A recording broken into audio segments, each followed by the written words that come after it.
Subhash Nagar 130వ division Saibaba నగర్లోని నక్షిన్ బుద్ధ విహార్ దేవాలయంలో నిర్వహించిన బుద్ధ జయంతి కార్యక్రమానికి BRS party VP MLA KP Vivekanand ముఖ్య అతిథిగా హాజరయ్యారు. ఈ సందర్భంగా ఎమ్మెల్యే మాట్లాడుతూ కోపంతో కాకుండా శాంతి సహనంతో ప్రపంచాన్ని జయించవచ్చునని, బాహ్య శత్రువుల కంటే మన అంతర్గత అహంకారాన్ని జయించడం గొప్ప విజయమని, మానవాళికి దిశానిర్దేశం చేసిన గొప్ప మార్గదర్శకులు గౌతమ బుద్ధుడని అన్నారని తెలిపారు.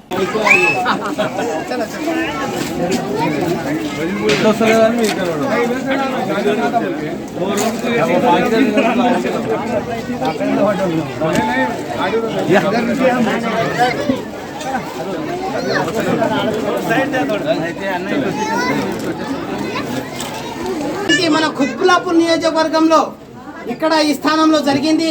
ఇక్కడి నుంచే ఈ అన్ని 11 విహారాలు జరిగినాయి. దాని తర్వాత అక్కడ జయంతి 10 సంవత్సరం కాలంలో మా స్వర్గీయ ఉన్నారు కొంతమంది, ఇక్కడ ఒక 10 మంది లేరు. కాబట్టి తాను ఈ విహారాన్ని నిర్మించారు. దాని తర్వాత కొంతమంది ఇక్కడ బ్రేక్ అవ్వడం జరిగింది. అదే కోర్సు ఇప్పుడు మీరు ఆన్లైన్ లో కూడా చూడొచ్చు. విపස්සనాన్ని కొట్టచ్చు. Kukatpally Vivekananda senior citizen building లో వాళ్ళు మాకు ఒక ఫ్లోర్ ఇచ్చేసారు. ఇన్స్ట్రుమెంట్స్ ఒక 500,000 సేఫ్టీ ఉంటుంది. అక్కడికి జరుగుతుంది కోర్సు. బ్రేక్ అవ్వడం జరిగింది. అదే విధంగా మరి ఇక్కడ మేము ఏం ఆలోచించామంటే, ఇక్కడ అంబేద్కర్ జయంతి అయితే మాకు సామాజిక కార్యక్రమం, మరి అటువంటి ధార్మిక కార్యక్రమాలు కూడా అడిగాను. మన భారతీయ బౌద్ధ సభ మరియు అదే విధంగా బహుజన్ వెల్ఫేర్ సొసైటీ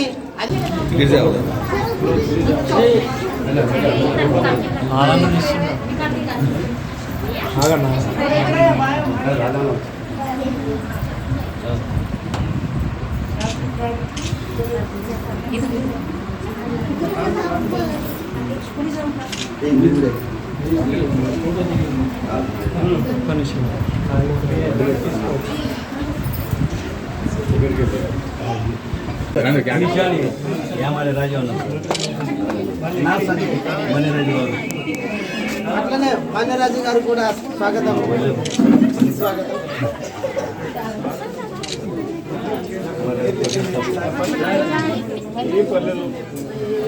దూరం జరిగింది.